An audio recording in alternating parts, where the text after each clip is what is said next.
크리스마스. 메리 크리스마스. 메리 크리스마스. 예. 그 황금들도 이렇게 내려놓으시고. 예? 예.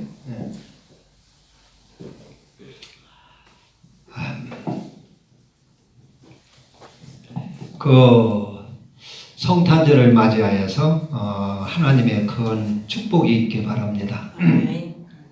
하나님은 그 살아 계시지요.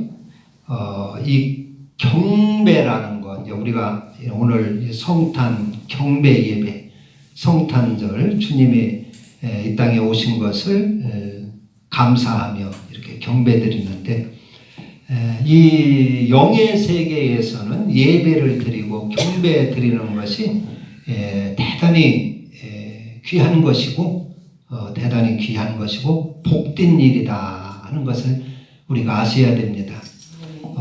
그 마태복음 4장에 보면 사단 마귀가 예수님이 광야에서 금식하실 때 그렇게 시험을 했어요. 온 천하를 다 보여주면서 내게 한 번만 경배하라. 내게 한 번만 경배해다오.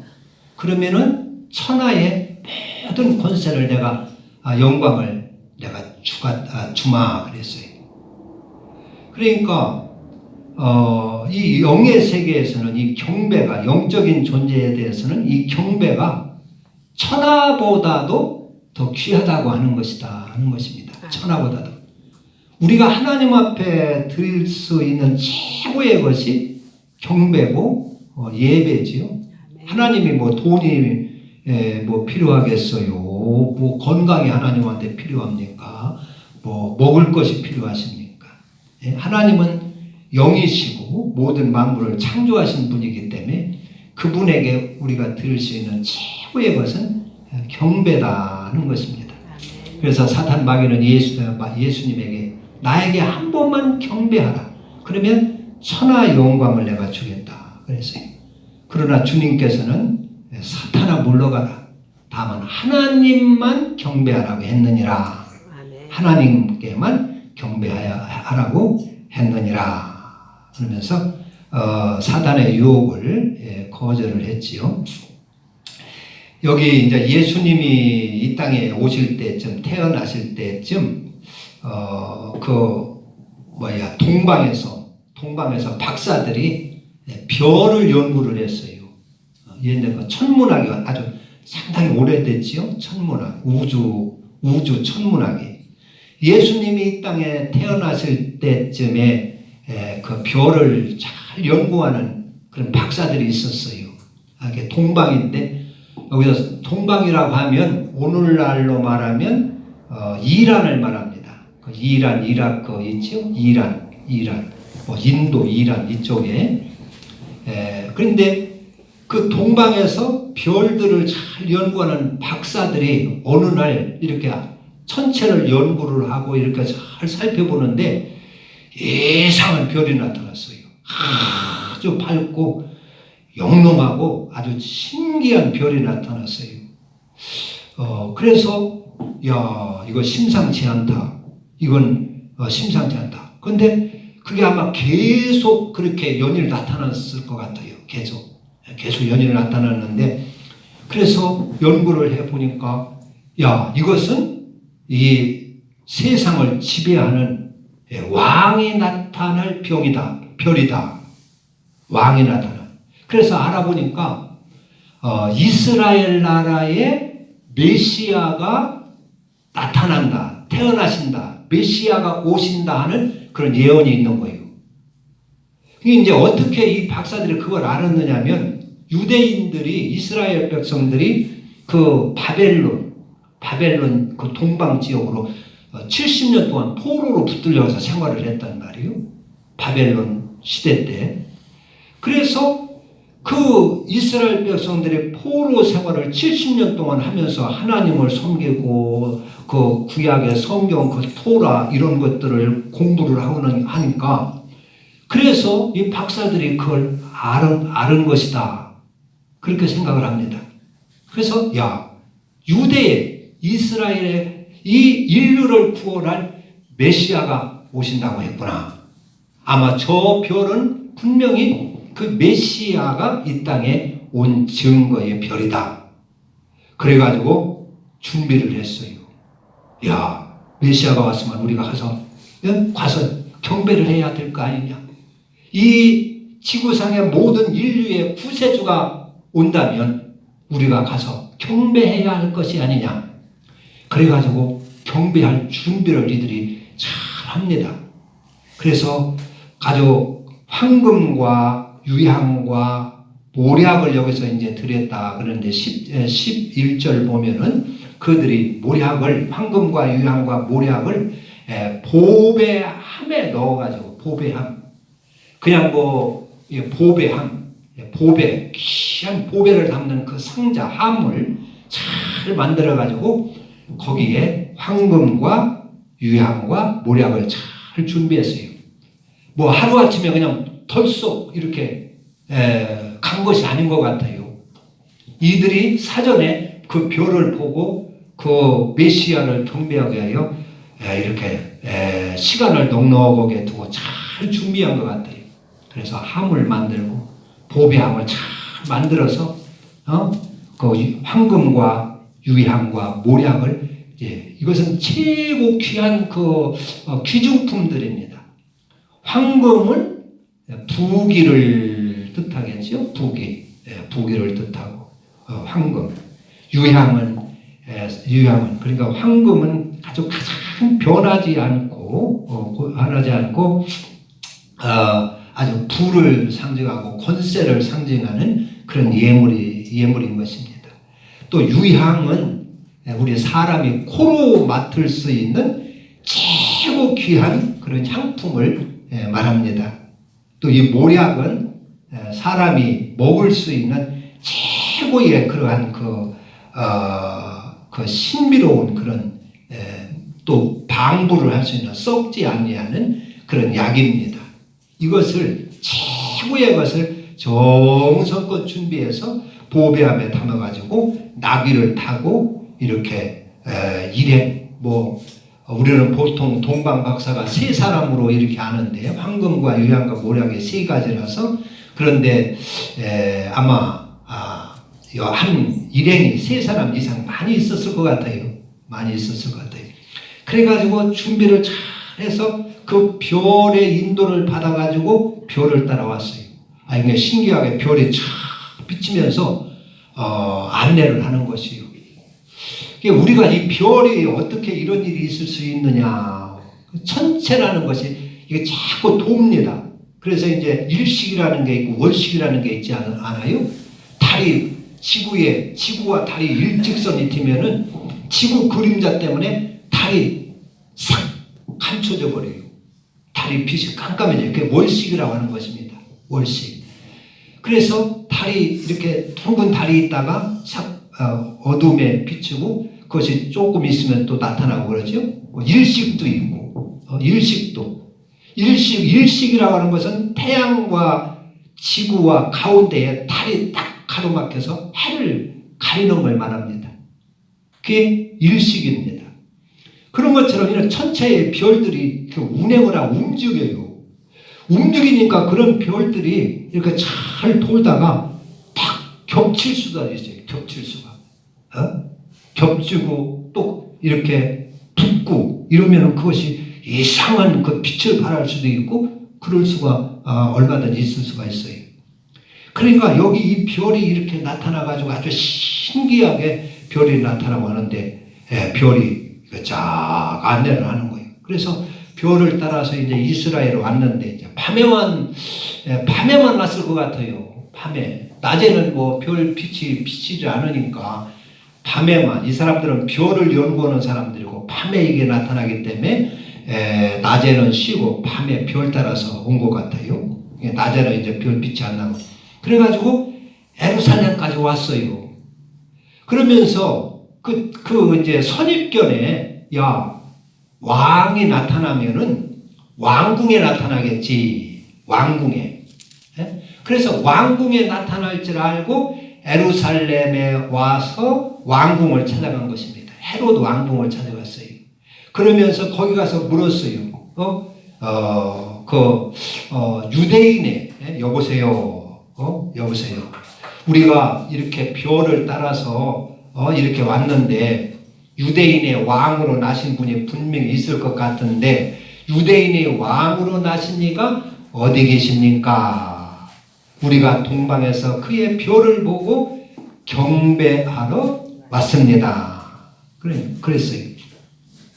그러니까 헤롯 왕과 대신들이 그것을 듣고 반응이 깜짝 놀랐어요. 야, 헤롯 왕은 자기가 왕인데 또 왕이 나타났단 말이냐? 왕이 나타난 말이야. 그래서 여기 3절에 보면 헤롯 왕과 온 예루살렘에 듣고 소동한지라. 왕이 둘이 있으면 어떻게 되겠어요? 싸움이 일어나겠죠? 전쟁이 일어나겠죠? 그러니까 헤롯 왕은 헤롯 왕대로 야, 내가 왕인데 왕이 또 나타났단 말이냐? 그러면 나는 왕에서 쫓겨난단 말이냐? 그래가지고 겁을 돌통 먹고 경계심을 일으키고 예루살렘 그 사람들도 소문이 금방 나갈 거 아니에요? 그러니까 예루살렘 그 국민들 시민들도 야, 이거 왕이 둘이면 어떻게 되겠느냐?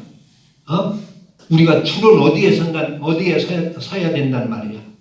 뭐 이러면서 소란스러웠어요. 웅성웅성 그랬어요. 야, 왕이 또 나타났다고 했거든.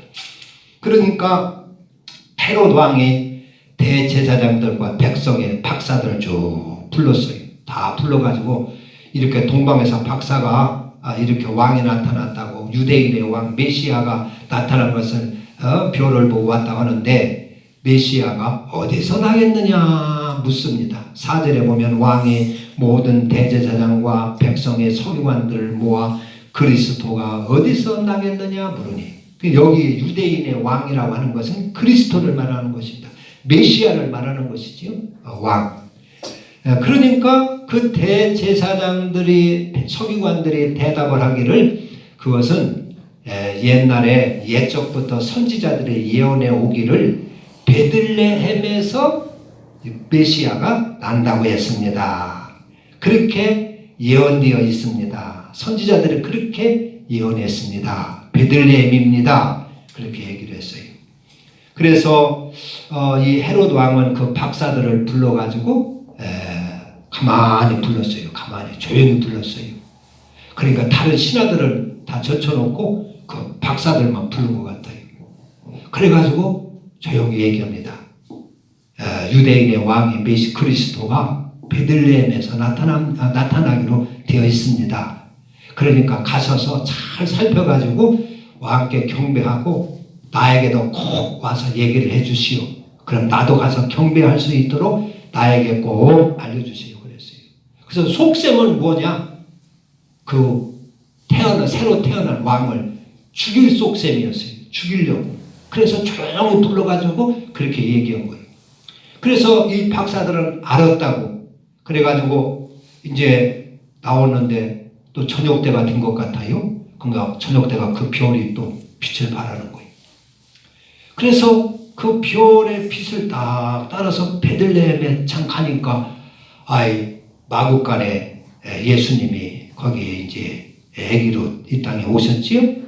그래서 거기에 가서 아기와 그 어머니께 경배를 하고 집에 들어가. 그 10절에 보면 그들이 별을 보고 매우 크게 기뻐하더라. 집에 들어가 아기와 그의 어머니 마리아가 함께 있는 것을 보고 엎드려 아기께 경배하고 보배함을 열어 황금과 유향과 모략을 예물로 드리니라 그랬어요. 그 박사가 이게 경배하는 자세입니다. 하나님을 경배하는 자세.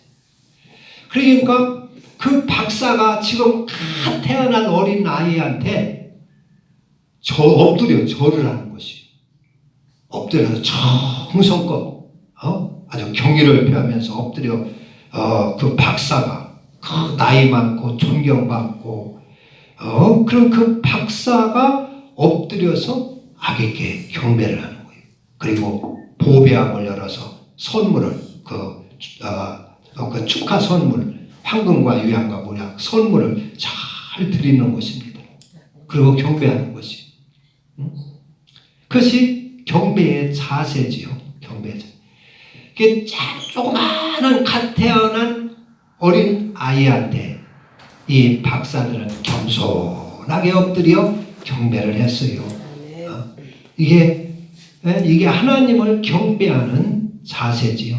하나님 앞에 나올 때 우리는 내 자신을 다 버리고 무슨 명예나 무슨 이런 자신의 교만들을 다 내려놓고 이렇게 하나님 앞에 나와야 된다. 경배해야 된다는 걸 보여줍니다. 내가 박사니, 내가 국회의원이니, 내가 무슨 무슨 장관이니 이런 것을 가지고 와서 이렇게 하나님 앞에 경배할 수는 없다 그런 얘기지요. 그런 걸 다 세상 명예를 다 벗어버리고 하나님 앞에 이 박사처럼 이렇게 다 벗어던지고 겸손하게 나와서 경배할 때 그 경배가 하나님께 영광이 되고 주님이 받게 되는 것이다 하는 것입니다. 그래서 하나님 앞에 나올 때는 이 박사들처럼 다 벗고 겸손하게 나올 때 그래야 된다. 예수님이 먼저 아주 겸손하게 이 땅에 오셨으니까요. 하늘의 그 왕이신 분이 이 땅에 마국간으로 오셨잖아요. 또 보잘것없는 어린 아이 인간의 육신을 입고 오셨잖아요. 얼마나 낮아지셨습니까? 얼마나 겸손합니까? 우리는 주님이 먼저 이것을 보여주셨습니다.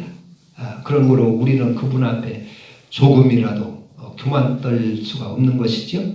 그렇게 경배를 착 하고 선물을 드리고 그리고 이제 쉬고 이제 밤에 이렇게 잠을 자는데 하나님께서 그들에게 꿈에 지시를 합니다.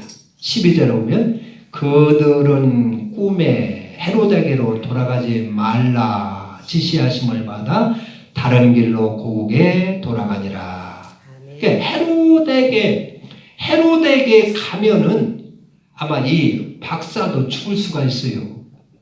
헤롯은 자기가 왕이기 때문에 왕위를 빼앗기지 않으려고 이 새로 난 예수님을 죽일 그런 그 속셈을 갖고 있단 말이에요. 죽일 마음을 갖고 있단 말이에요. 그러니까 아기를 죽이고 그것이 박사들한테 비밀이 안 되겠지요. 그러니까 그 헤롯 왕의 비밀을 다 유지를 하기 위해서 이 박사들도 죽이게 되는 것이요. 그러니까 하나님께서 그들에게 꿈에 또 헤로데게로 돌아가지 마라. 그러면서 다른 길을 잘 하나님이 보여주시는 것이 다른 길로. 그래서 평안하게 돌아간 것입니다. 하나님을 잘 경배하면 하나님이 새 길을 잘 열어주신다. 살 길을 잘 열어주신다 하는 것을 알 수가 있습니다. 하나님이 살아계시면 하나님 앞에 와서 하나님을 잘 경배하는 자, 그런 자의 걸음을 하나님께서 복을 주시지 않겠어요? 축복을 해주시는 것입니다. 하나님을 잘 경배하고 섬기면 그의 앞길을 하나님께서 잘 열어주시는 것입니다.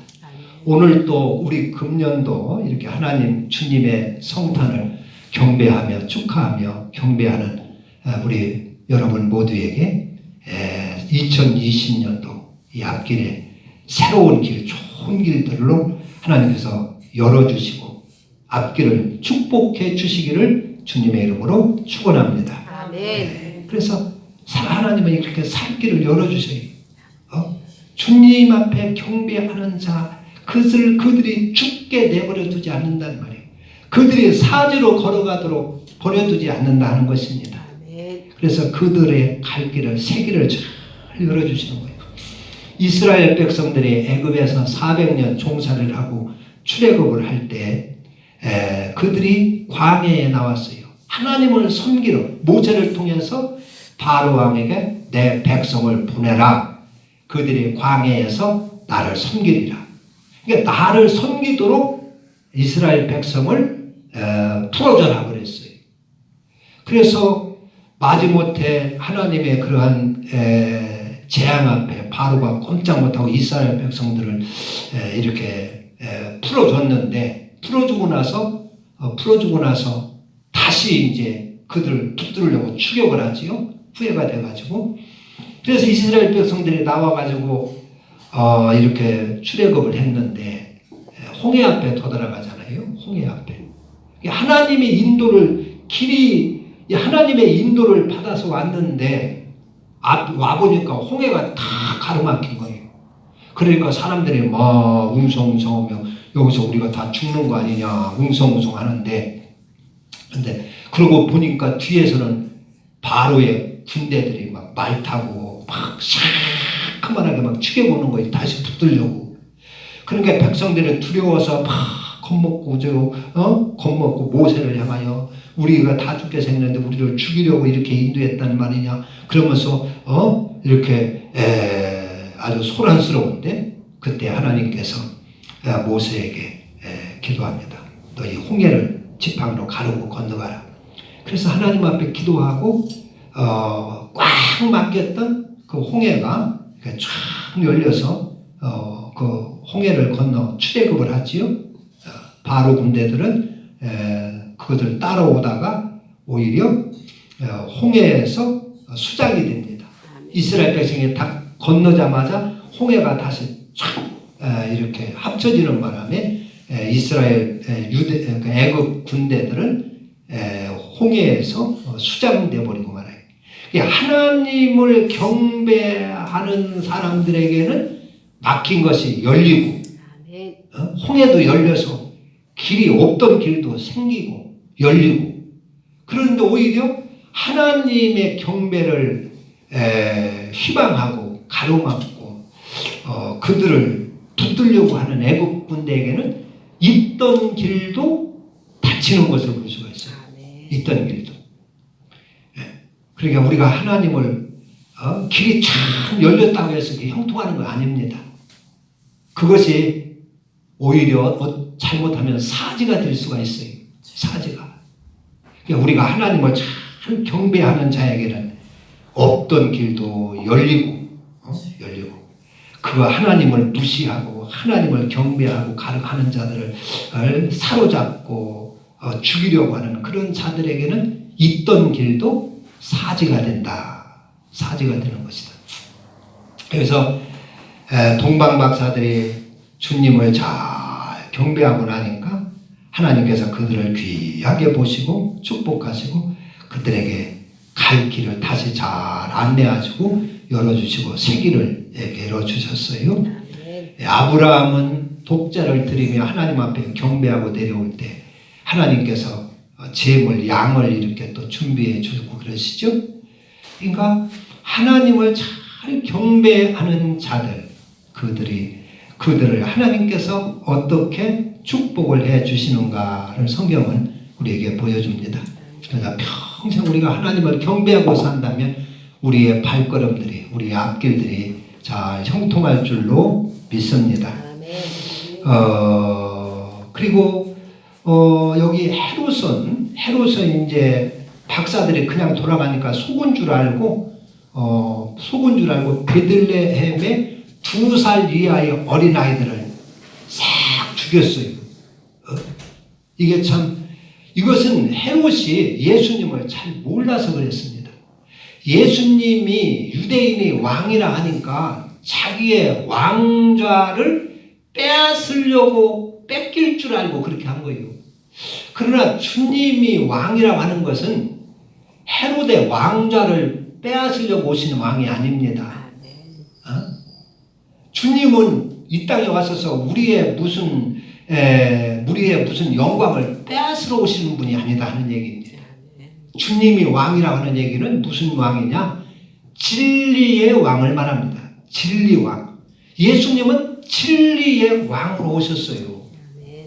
그러니까 누구든지 그분을 잘 영접해서 모시고 살면 우리가 복이 되고 우리 하는 일이 더 잘 되고 하시지, 우리 하는 일을 해치고 빼앗는 분이 아니지요. 헤롯 왕의 왕위를 빼앗으려고 오신 분이 아니다 하는 것입니다.